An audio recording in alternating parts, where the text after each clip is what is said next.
보혈로 제 씻음 받기를 원하네.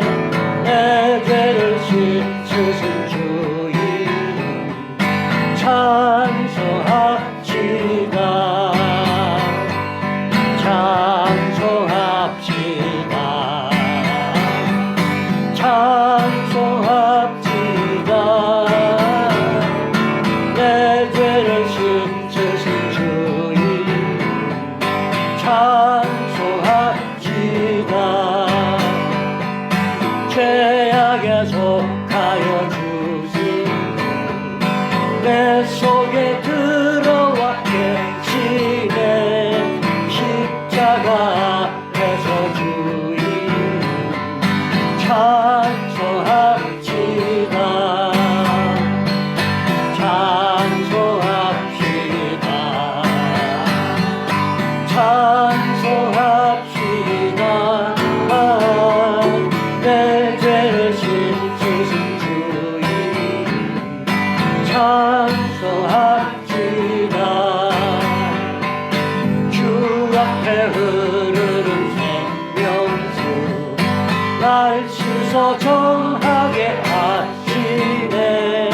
내 기쁜 정성을 다하니 찬송합시다. 찬송합시다. 찬송합시다. 내 죄를 씻으신 주 이름 찬송합시다. 내 주께 회개한 교도는 생명수 가운데 젖었네. 흠없고 순전한 주 이름 찬송합시다. 찬송합시다. 찬송합시다. 내 죄를 씻으신 주 이름 찬송합시다.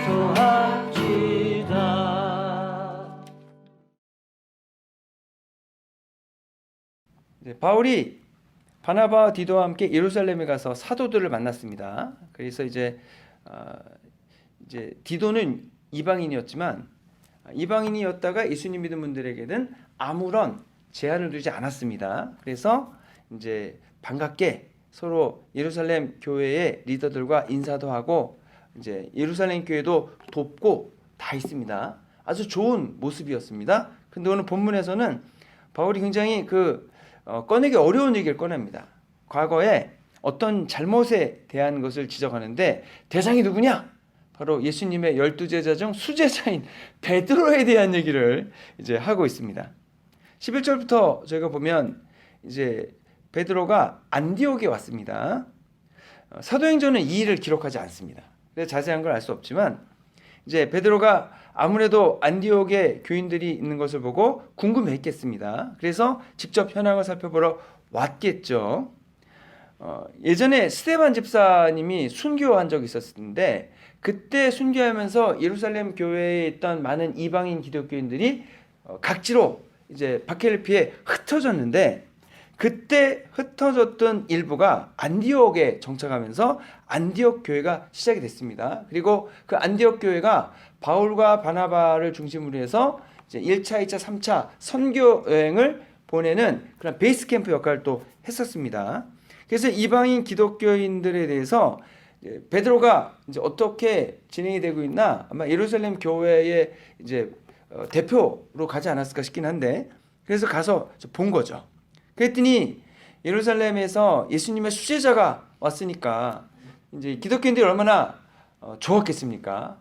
우리가 많이 말로만 듣던 베드로가 오셨구나. 그러면서 열렬한 환영을 했을 거고 그리고 베드로에게 이제 식사를 그 외에 여러 가지도 다 제공했겠죠. 그래서 식사를 제공해서 같이 식사를 하고 있었습니다. 근데 여기까지는 좋았는데 곧 문제가 생겼습니다. 어떤 문제인가? 바로 식사를 하고 있는데 예루살렘에서 유대인 기독교인들이 그 안디옥 교회를 또 방문하러 온 겁니다. 그래서 베드로가 갑자기 쓱 일어나서 밥 먹던 자리에서 사라져 버렸습니다. 이걸에 대해서 사도 바울이 그 자리에서 베드로에게 이제 항의를 했다. 그건 그러면 안 된다라고 얘기를 했다라고 하는 겁니다. 바울의 입장에서 그렇게 얘기할 수 있지만 베드로의 입장에서는 사실 간단한 문제는 아니라고 했습니다. 왜냐하면 여러분 이방인들은 음식 규정을 지키지 않습니다. 유대교에. 그러면 이방인들은 우리가 요즘 여러분 중동 나라 와서 돼지고기 드시면 되겠습니까? 안 되겠습니까? 안 됩니다. 중동 국가 가셔서 돼지고기 드시면은 뭐 공항에서 여러분 다 압수되죠. 예, 못 가지고 나갑니다. 그리고 먹다 걸리시면 큰일 납니다. 중동 국가에서. 근데 이 이방 기독교인들은 뭐 돼지고기부터 해서 먹으면 안 되는 여러 가지들을 다 먹고 살기 때문에 정결하지 않은 상태가 되어 있습니다. 근데 그러면 음식도 정결하지 않은 음식이 섞여 있을 수가 있고 또 정결하지 않은 사람들은 부정한데 그 부정한 사람을 만지면은 나도 부정해지는 거죠. 그러면 베드로가 부정해질 수 있습니다. 그러면은 이 부정해지면은 여러분 성전에 가기 전에 정결 의식을 행하고 갈 수 있죠. 근데 더 큰 문제는 뭐냐면 베드로는 이방인과 함께 식사하면서 정결 의식을 지키지 않아서 부정해졌대라고 한마디만 유대인 사회에 돌게 되면은 베드로는 어떤 사람을 지킵니까? 율법을 안 지키는 사람. 기독교의 예수님의 12제자의 수제자가 율법을 안 지킨대 라고 얘기 나오면 어떻게 되는 겁니까? 기독교인들은 모두 다 율법을 안 지키는 사람이 되는 거죠. 그러면 유대인에 대한 기독교의 전도는 굉장히 막히게 되는 겁니다. 그래서 베드로 개인적인 문제가 아니고 이것은 예루살렘 교회 전체의 입장이라고 하는 겁니다. 근데 이제 처음에는 베드로가 식사를 같이 했으니까 이방인들이 얼마나 기뻤겠습니까? 근데 중간에 유대인들이 왔다고 베드로가 식사 자리에서 일어나 이제 이거를 피신했다라고 할 수도 있고 피했다고도 할 수 있는 거죠. 그러면 이게 또 이제 이방인 기독교인들의 입장에서는 마음 상하는 일이 되는 겁니다. 저번에도 말씀드렸지만 이게 신학적인 문제도 있다 그랬죠. 그럼 율법을 꼭 지켜야 된다라고 이야기하는 것이 이제 기독교 유대인들의 주장입니다. 그러면 그것은 무슨 문제가 있다고 했습니까? 우리가 구원받는 거에 있어서 예수님만 믿는 믿음으로 구원받는 것은 충분하지 않다라고 얘기하는 겁니다. 그러면 율법을 지키는 것이 예수님이 우리를 위해서 해주신 속죄와 우리가 믿음으로 회개하고 예수님 믿는 믿음으로 구원받는 그 구원의 방식이 여러분 충분하지 않기 때문에 율법보다 어쩌면은 예수님의 공로가 더 작을 수 있게 되는 거죠. 이런 굉장히 중요한 신학적인 문제가 생기게 되는 겁니다. 또 인간적인 이제 배신감도 있게 되는 거죠. 우리를 인정해 주는 줄 알았는데 그냥 우리 있는 데서만 그렇고 유대인 있는 데서는 아니었어. 그러면 이제 이방인 기독교인들이 또 기분이 상하겠죠. 근데 베드로 입장에서는 이게 처음은 아니죠. 왜냐하면 예전에 이제 어떤 지붕 위에서 이제 배고플 때에 기도하고 있는데 하늘에서 보자기가 내려와서 보니까 그 보자기에 뭐가 있었습니까? 아주 온갖 부정한 동물들이 가득 있었는데 하늘에서 소리가 나서 잡아먹어라. 근데 베드로가 저는 태어나서 한 번도 이런 걸 먹은 적이 없습니다. 먹을 수 없습니다. 그랬더니 하나님이 깨끗하다고 한 것을 내가 부정하다고 하지 말아라. 그렇게 3번 반복하고 누가 왔습니까? 고넬료가 왔죠. 성령님이 의심하지 말고 함께 가라. 그래서 베드로가 고넬료 집에 가서 가족들에게 복음을 전하고 그 다음에 같이 식사도 하고 했겠죠. 그리고 그분들에게 세례를 베풀어 줍니다. 그러니까 베드로가 이미 이방인들과 뭐 밥도 먹었고 다 했죠. 근데 이번 경우는 이제 경우가 다른 거죠. 똑같은 사안이긴 하지만 그때는 유대인들이 없었고 베드로가 가서 이방인들하고만 관계를 한 건데 이번에는 그것을 유대인들이 왔다는데 그리고 그 소문이 유대교 내에 퍼질 수 있다는 데에 이제 문제가 있는 겁니다.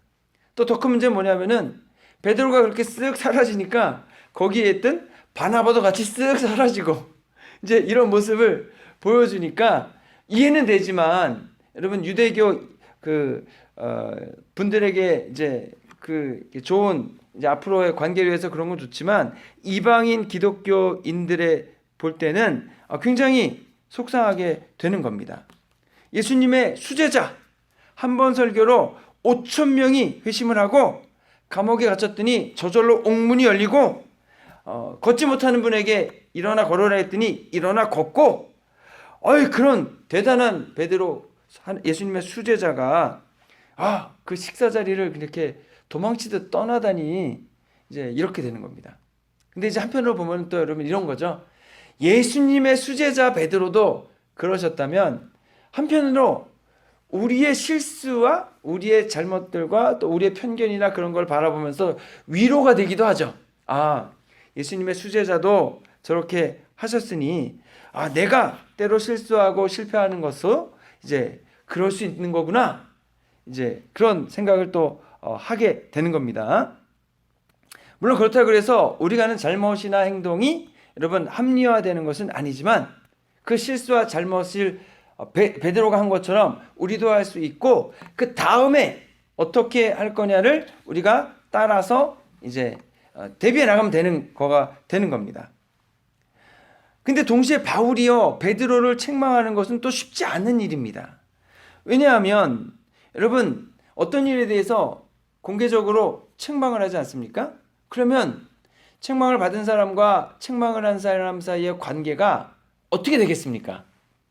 아무래도 책망을 했으니까 시간이 지나면서 관계가 좀 껄끄러워지지 않겠습니까?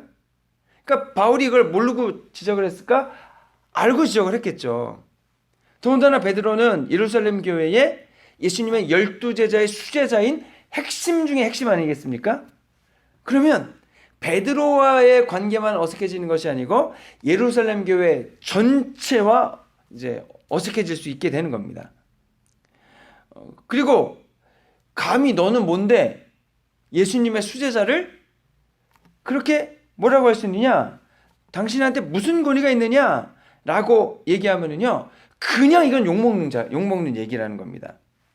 그리고 그렇게 얘기하는 순간, 야, 수제자 베드로한테도 저렇게 얘기하면은, 야, 저분은 분명히 싸움꾼이지, 결코 갈등을 만드는 사람이지, 어떤 평화를 이루는 사람은 아니다라는 여러분 평판을 또 얻게 되겠죠. 그럼에도 불구하고 바울은 베드로를 책망을 합니다. 이유는 이게 베드로 개인에 대한 문제가 아닙니다. 내가 좋아하고 좋아하지 않고의 선호도의 문제도 아닙니다. 베드로를 책망한 것은 베드로가 식사 자리에서 이방인들을 남겨두고 떠난 것이 개인의 행동일 수 있지만 이것은 복음 전도에 있어서 대단히 큰 방해 내지는 큰 누를 끼칠 수 있게 되는 겁니다. 만약 베드로가 이방인과의 식사 자리에 있다가 쓱 떠난 것을 그대로 묵과하고 지난다면은 앞으로 다른 모든 유대인 기독교인들도 그렇게 하겠죠. 그러면 유대인 기독교인들이나 이방인 기독교인들이나 많은 분들이 복음에 대해서 잘못된 이해를 갖게 됩니다. 율법을 지켜야 한다라고 해석하고 그렇게도 주장을 하고 다니겠죠. 그래가지고 이렇든 저렇든 이 베드로 행동으로 인해서 분쟁과 갈등이 생기게 됐습니다. 여러분, 우리가 살아가면서 어느 모임에 가든 어떤 일을 하든 모두가 의견이 하나가 되는 경우는 흔치 않습니다. 모든 곳에서 의견이 하나로 모아지는 곳은 딱 한 군데죠. 공산당만 다 하나입니다. 투표하면은 99.999%가 나오는 오직 거기만 그렇죠. 이게 다 다릅니다. 상황도 다르고 각 개인의 성향도 다르고 그래서 상황은 언제나 복잡하게 되어 있습니다. 그래서 서로 의견이 달라지게 되고 의견이 때로는 충돌하기도 하죠. 그리고 이제 어떤 것에 대해서 의견을 내면은 어떤 의견은 또 받아들여지고 어떤 의견은 안 받아들여지는데 여기 있어서 의견이 받아들여졌구나 라고 끝나는 게 아니고 이게 또 자존심과 연결이 돼가지고 내가 의견을 냈는데 아니 내 의견이 거부당했어? 그러면은 나를 거부한 거 아니야? 그러면서 이제 자존심 막 상해하면서 목숨 걸고 이 안은 내 안대로 통과돼야 돼 또 이렇게 나가게 되지 않습니까? 그러니까 이제 내가 인정받고 내 존재 가치를 증명하기 위해서라도 그 의견이 여러분 옳고 그르고는 나중 문제고 내 의견이 통과가 돼야 되는 겁니다. 근데 이제 이러다 보면은 여러분 개인의 문제는 이제 또 편이 나눠지게 되고 이제 그룹과 그룹 간의 분쟁이 되게 되죠. 그래가지고 이제 어떤 교회는 장로님들하고 안수 집사님들하고 이게 나눠져 가지고 이제 큰 문제가 되기도 하고 어떤 곳은 올러 목사님과 또 새로 오신 담임 목사님과의 그런 이렇게 편이 나눠지기도 하고 그래가지고 분쟁 없이 우리가 신앙생활을 하면 참 좋겠는데 분쟁이 생길 수밖에 없는 구조예요. 우리가 다 다르고 여러분 다름은 나쁜 게 아닙니다. 다름은 그저 다름이죠. 하나님이 우리를 다 다르게 만드셨습니다. 여러분 다름이 없으면 한번 생각해 보세요. 모두가 다 똑같이 옷을 입었다? 그러면은 어떤 분이 우리 교회 모든 분이 다 똑같이 옷을 입었어요. 와서 딱 보고서는 여긴 좀 이상해 그러지 않겠습니까? 이게 단체복 입은 거야? 아니면은 개인복 입은 건데 똑같은 거야? 그럼 개인복 입었어요? 그러면 아마 이상하게 쳐다보고 가지 않을까 싶습니다. 그런 거죠. 그래서 하나님이 얼마나 창의적이냐면 다 다르게 만드셨어요. 여러분 저희 집에 아침에 이렇게 새벽 예배하고 이렇게 딱 앉아 있으면은요 새들이 와서 막 짖거든요. 막 쫑쫑쫑 짖기도 막 하는데 새소리가 얼마나 다양한지 모릅니다. 그리고 절기마다 새소리가 또 달라져요. 그래가지고 너무 듣기 좋은 거 있죠. 자 그러면은 하나님이 새들을 정말로 다양하게 만드셨다. 다 필요가 있으니까. 다 쓸데가 있으니까. 나무도 종류가 얼마나 다릅니까? 저희 그 빌린 집이 좋은 게 뭔가 봤더니 여러분 꽃이 계속 펴요. 저번에 수선화가 피더니 이번에는 장미가 또 펴 있어요. 문제는 이제 그게 이제 앞에 이쁘게 조명이 안 가까워져가지고 여기저기 나눠서 피긴 하는데 꽃이 펴요. 그리고 그게 질 때쯤 되면 또 다른 꽃이 또 피고 이렇게 돼 있어서 너무 아름다운 거죠. 자 그러면 이 다름이 다양성을 만들고 다채로움을 만듭니다. 그 다채로움이 있어서 우린 다양한 일을 하면서 재미를 느끼고 다양한 것들이 모여 있으면서 모자이크가 이루어지면서 아름다움과 조화를 우린 경험하게 되는 거거든요. 그래서 여러분 다르다는 것은 정상입니다. 우리는 달라야 합니다. 딱 한 가지만 같으면 돼요. 그럼 뭡니까? 복음입니다. 어떻게 구원을 받는가? 그 복음의 내용, 그것은 사람들이 만든 게 아니고 예수 그리스도께서 우리에게 주신 그 복음, 구원의 방법, 어떻게 하나님 나라 가는가? 그거 한 가지만 다 똑같으면 되고요. 나머지는 다 달라도 된다는 거죠. 그래서 이 다름은요, 여러분 차이라기보다는 하나님이 우리에게 주신 아주 다양성의 축복이라고 할 수 있는 거죠. 그래서 장점이 다 다르기 때문에 제가 가진 장점이 다르고 옆에 있는 분의 장점이 다르고 다 다르기 때문에 우리는 여러 가지 일들을 다 이룰 수가 있게 되는 거죠. 만약에 이제 제가 담임 목사지만 저랑 다른 분의 재능이 다 똑같아요. 그러면 아마 큰일이죠. 왜냐면 할 일이 요만큼 있는데 모두가 다 그 일을 다 똑같이 해. 그러면 이제 와서 다 이제 서로 하겠다고 이제 어려워지는 거죠. 근데 재능이 다 다르시기 때문에 저는 이런 일을 하고 다른 분은 또 이런 일을 해주시고 다른 분은 제가 못한 또 이 일을 해주시고 다 해주시죠. 그래서 얼마 전에 얘기하는데 그 댄스를 잘하시는 분들이 있으시대요. 너무 좋습니다.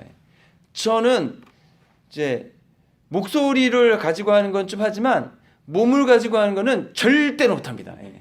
절대 못합니다. 그래서 저보고 춤추라 그러면 아마 그러니까 저희 교회 담임 목사 춤 실력 보고 성도님이 늘어야 된다 그러면 저희 교회는 이미 문 닫았어요. 예. 예. 절대 안 돼. 예. 그래서 그분들 춤 잘 추는 거 너무 부럽거든요. 예. 근데 좋죠. 예. 제가 못하는 다른 것들을 하시니까 서로 잘하는 것을 통해서 우리가 하나님께 영광 돌려드리고 쓰임 받으면 되는 거죠. 그래서 뭐 여러분 뭐 감리교냐 장로교냐 침례교냐 별 상관없습니다. 다 구원의 방법은 똑같기 때문에. 근데 이단은 다르죠. 이단을 다닌다 그러면 뭐 찬송가도 똑같이 하고 예배 형식도 똑같이 하고 다 똑같아도 어떻게 합니까? 예, 도시락 싸들고 다니면서 말려야 되는 거죠. 우리가 여러분 그 신앙생활하는 목적은 결국 하나님 믿고 하나님 나라 가는 거기 때문에 그것에 못 가게 만드는 것만 안 받아들이면 된다고 하는 거죠. 그래서 비본질적인 것은 자유를, 본질적인 것에 있어서는 일치를 이렇게 이제 얘기를 합니다. 근데 이제 말이 되게 멋있는데 맞는 말입니다. 우리가 서로에 대한 이해, 용납, 사랑으로 이제 우리의 차이점은 품어주고 포용해 주면서 가는 거죠. 하지만 여러분 그 다름은 그렇게 포용해주고 복음에 있어서는 일치를 이루어 가게 되는 겁니다. 근데 이제 바울이 이것을 베드로에게 지적할 때에 여러 사람들이 있는데 그 자리에서 직설적으로 지적을 합니다. 그래가지고 이런 경우는 사실 혼자 뒤로 쓱 가가지고 아이 베드로님 그렇게 떠나시면은 이방인 기독교인들이 상처받지 않겠습니까? 다음부터는 그러지 마십시오. 이 정도로 해도 되지 않을까 싶긴 하지만 안 그랬습니다. 그 자리에서 그대로 직설적으로 그러면 안 된다고 얘기를 했다는 거죠. 왜 그랬을까요? 여러분 이게 개인적인 상황에서 개인적인 사람이 그 일을 맞았다면은 그냥 개인적으로 해결해도 됩니다. 근데 베드로 자체가 예루살렘 교회를 대표하는 대표성을 가지고 있습니다. 그리고 여러 사람이 있는 데서 그 일을 했다는 거죠. 그러면 베드로의 행동은 공적인 행동이 되는 거고 그의 영향력이 갈라디아에 있는 기독교인뿐 아니라 모든 이방인들에게 영향을 줄 수 있는 겁니다. 그래서 바울도 모두가 있는 자리에서 그 문제를 베드로에게 얘기하는 겁니다. 그래서 그 자리에 있는 모든 사람들이 다 알 수 있도록 문제를 해결하는 겁니다. 만약 그 자리가 여러분 바로 그 지적하지 않고 모임이 끝난 대로 따로 해결했다면요, 그 자리에 있던 분들이 돌아가서 그 얘기들을 하겠죠. 그러면 그 소문이 퍼져나가면은 그 다음부터는 손을 쓸 수가 없게 되는 겁니다. 때로는 개인적으로 생긴 문제는 다른 사람에게 알리지 않는 게 좋습니다. 그 사람과 나만 1대1로 가서 문제를 해결하는 겁니다. 치리할 때도 이렇게 합니다. 근데 공식적으로 여러 다수 앞에서 문제가 일어났을 때는 그것을 보고 같이 참여한 사람들이 있는 데서 그 문제를 해결해야 됩니다. 해결하지 않고 거기 앉은 분들이 그냥 나가가지고 그 얘기를 이제 오해한 상태에서 오해받은 이야기를 하게 되면은 나머지 듣는 모든 사람들이 다 같이 오해를 하게 되는 거죠. 그래서 바울이 공개적으로 이 질문에 대해서 이야기한 것은 한편으로 보면은 꼭 했어야 되는 그런 일이라고 하는 겁니다. 그래서 우리가 지혜가 있어야 됩니다. 이 일에 대해서 1대1로 개인적으로 해결할 문제인지 공적으로 해결할 문제인지를 나누고 구분할 수 있어야 됩니다. 그리고 거기에 맞는 적절한 조치를 취해야 되는 거죠. 자, 그래서 여러분들 이제 베드로가 이제 음식 규정 때문에 이방인과 식사하다가 자리 떠난 걸 보면서 또 이런 생각도 해볼 수 있는 겁니다. 베드로가 자신의 믿음과 신앙과 일치된 행동을 했는가? 일치되지 않았는가? 네. 일치된 행동이라고 볼 수 있는 것은 이제 유대교인 입장에서는 일치된 행동이지만 이방인 기독교 입장에서는 일치된 행동은 아닌 거죠. 왜냐하면 이미 예루살렘 회의에서 그 15장에서 여러분 네 가지만 이제 제외하고 나머지는 다 허용해 주지 않았습니까? 그때 베드로도 있었단 말입니다. 그때 베드로가 얘기를 했죠. 자기 의견을 피력하면서 허용해 주자. 그 다음에 예수님의 동생 야고보가 예루살렘 교회 수장이니까 그것을 받아서 그렇게 결정을 하지 않습니까? 그래서 우상을 숨기는 것과 그 다음에 음행과 그 다음에 목매어 죽인 것과 피, 네 가지만 멀리하자. 나머지는 다 허용해 주자. 그렇게 얘기했단 말입니다. 그러면 자기가 그렇게 말했으면 행동도 어떻게 해야 됩니까? 식사 자리에서 일어나면 안 되는 거죠. 근데 이제 말과 행동이 달라가지고, 근데 이제 뭐 이해가 안 되는 거 아니니까 넘어간다 하더라도, 여러분 우리가 말과 행동이 일치하는가 일치 않느냐를 봐야 됩니다. 그 사람이 어떤 말을 했느냐는 중요하지 않습니다. 그 사람이 한 말을 실천하는가 실천하지 않는가 그것을 보고 여러분 그 사람에 대한 평가를 해야 하는 거죠. 자, 그래서 우리가 나의 믿음과 신앙이 정말로 하나님의 말씀과 일치하는가? 우리는 베드로와 이 바울의 이 사안을 통해서 이것도 한번 생각해 보면 좋겠습니다. 왜냐하면 우리가 신앙생활 오래 하면서요, 머리로는 알고 있거든요. 그래서 나는 또 설교도 많이 듣고 또 목회자인 경우에 설교를 하니까 설교를 이렇게 하고 있기 때문에 나는 그 말씀을 잘 들어서 알고 있다. 나는 그렇게 지키고 실천하고 있다. 이렇게 생각하며 살 수 있거든요. 근데 실제로는 그렇게 안 살고 있는 거죠.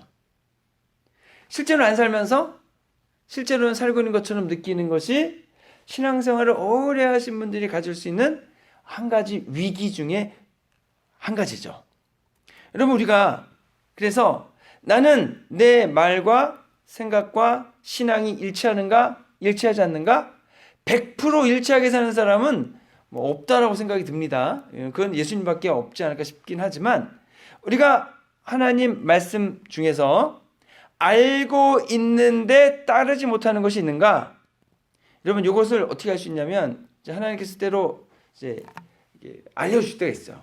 어떤 때냐면 기도할 때, 또 은혜 받았을 때, 또 하나님의 말씀을 읽으면서 깊은 깨달음이 올 때, 내 마음속에 나는 그 일을 하지 않고 있구나 라는 깨달음이 올 때가 있습니다.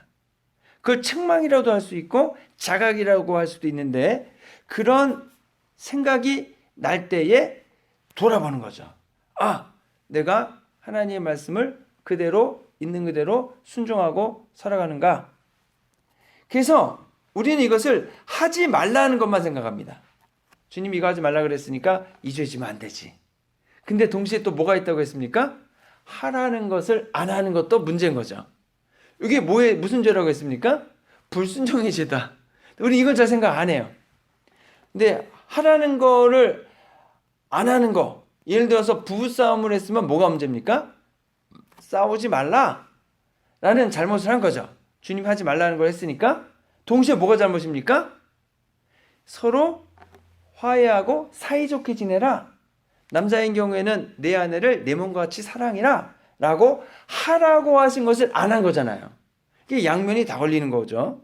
자, 그랬을 때에 내 믿음과 신념과 행동이 일치하는 지점은 뭐고 일치하지 않는 지점은 무엇인가? 만약에 일치하지 않는 지점이 있으면 그 지점이 내가 회개할 지점입니다. 그 지점이 어디입니까? 바로 예수님의 보혈이 필요한 지점입니다. 그리고 그 지점이 성령의 능력을 통해 나의 내적인 심령을 새롭게 변화시켜야 하는 부분입니다. 그리고 그 지점이 어떤 지점입니까? 사단마귀와 악한 영이 나에게 잘못된 생각과 잘못된 판단과 그리고 나를 유혹하거나 또는 나를 여러분 공격하고 있는 지점이 되는 겁니다. 예수님은 간단히 얘기하시죠. 이해할 것은 이해하고 아니할 것은 아니오해라. 그렇게 간단히 얘기하시지만 실제로 살아가면서 이해할 거 이해하고 아니할 거 아니하는 게 얼마나 어려운지 경험을 하시죠. 더군다나 고위직으로 올라가면 올라갈수록 더 하기 힘든 거고 여러분 가진 게 많으면 많을수록 더하기 어렵고 그렇죠. 그래서 여러분 이게 우리의 신앙생활에서도 여러분 어떤 사안에 대해서 그냥 간단하게 이해하겠습니다. 그거 아닙니다. 이거 말고 어떤 설명이 들어가거나 변명을 하거나 자꾸 말이 길어지면은 그때는 이제 내가 나를 의심하는 겁니다. 내가 지금 뭔가 핑계를 대고 있나? 회피하려고 하고 있나? 이제 그런 거죠.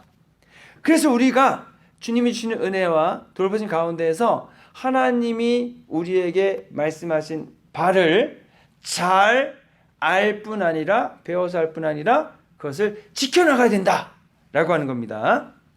그리고 이 베드로의 식사 문제에서 또 어려움 중에 하나가 뭐가 있나 봤더니 여러분 이 식사를 주의 애찬으로 볼 수도 있거든요. 애찬이면 뭡니까? 성찬식이죠. 그러면 이제 베드로가 이방인 기독교인들과 밥도 먹지만 같이 애찬하는 거예요.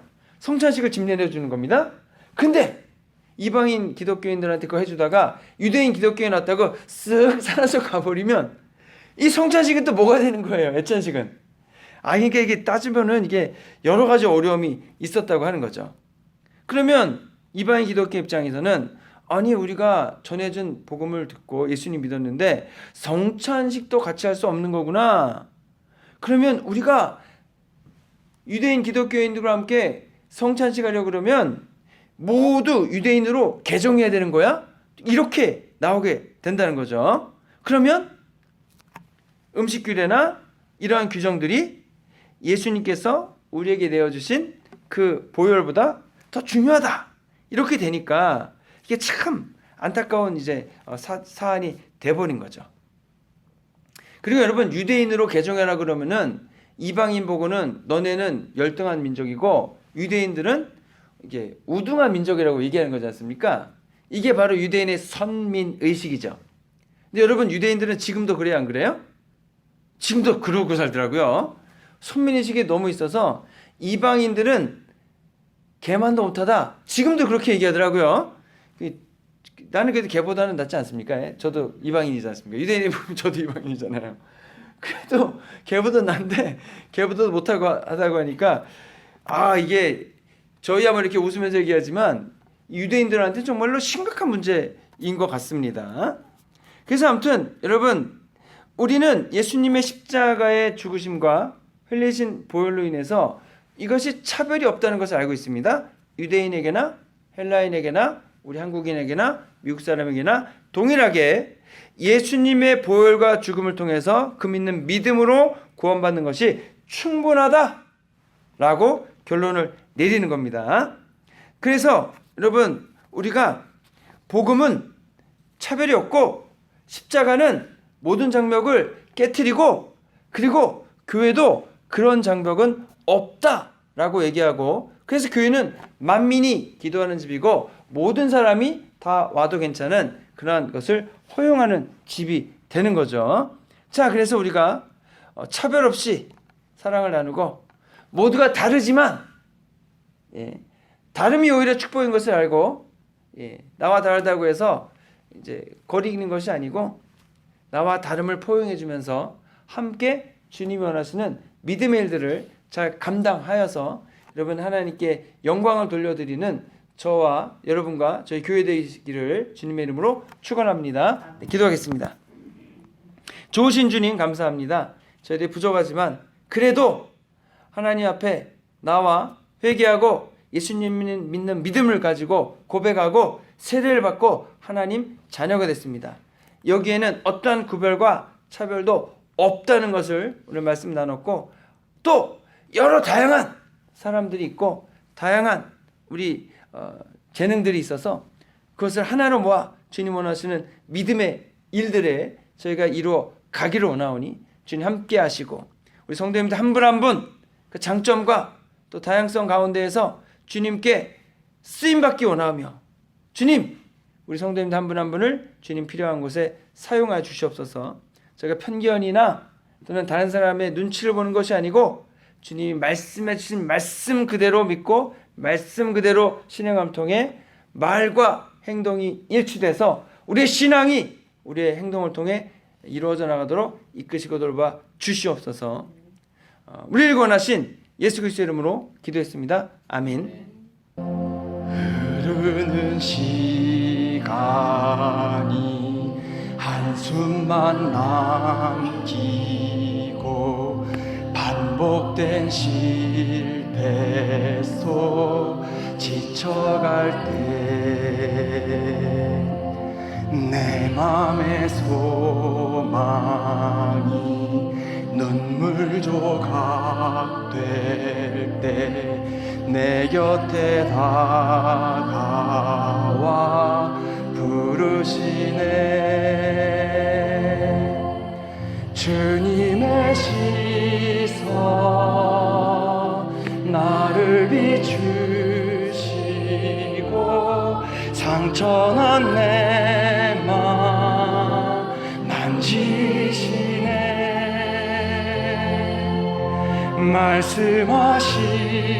말씀하시고 회복해 하시네. 주의 사랑이 다시 살게 하시네. 흐르는 시간이 한숨만 남기고 반복된 실패 속 지쳐갈 때 내 맘의 소망이 눈물 조각 될 때 내 곁에 다가와 부르시네. 주님의 시선 나를 비추시고 상처난 내 맘 만지시네.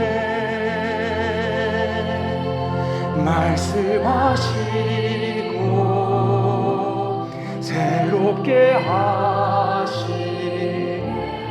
주의 사랑이 다시 살게 하시네.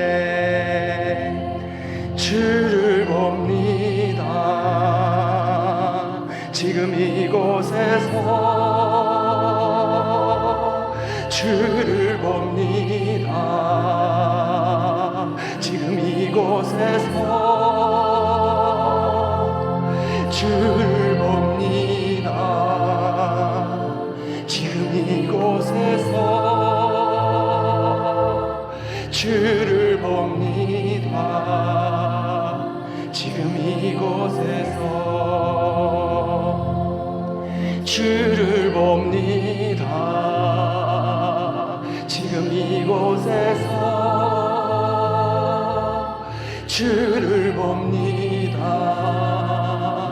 지금 이곳에서 주를 봅니다. 지금 이곳에서 주를 봅니다. 지금 이곳에서 주님의 시선 나를 비추시고 상처난 내 맘 만지시네.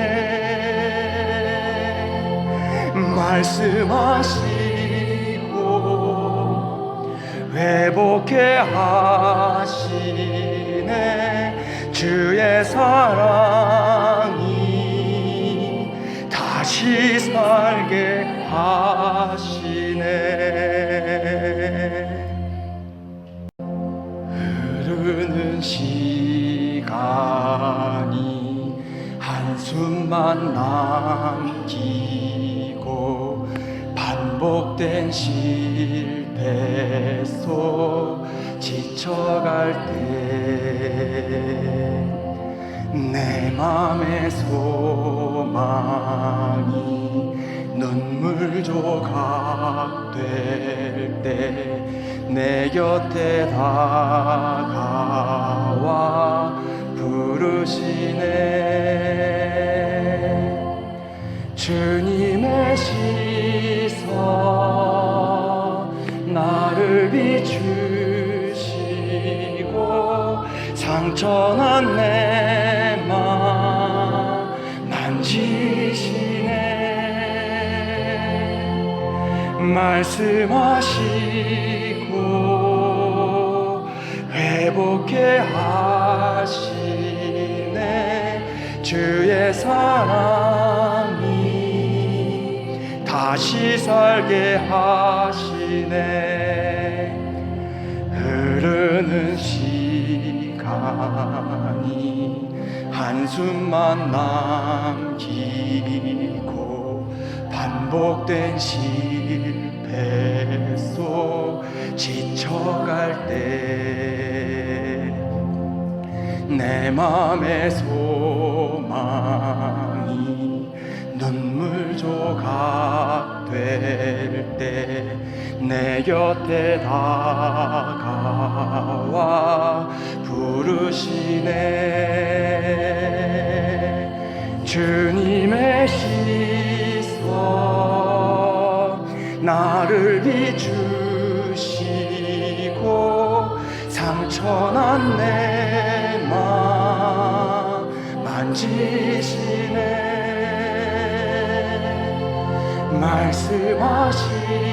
말씀하시고 새롭게 하신 주의 사랑이 다시 살게 하시네. 주를 봅니다. 지금 이곳에서 주를 봅니다. 지금 이곳에서 주를 봅니다. 지금 이곳에서 주를 봅니다. 지금 이곳에서 주를 봅니다. 지금 이곳에서 주를 봅니다. 지금 이곳에서 주를 봅니다. 지금 이곳에서 주를 봅니다. 지금 이곳에서 주님의 시선 나를 비추시고 상처난 내 맘 만지시네.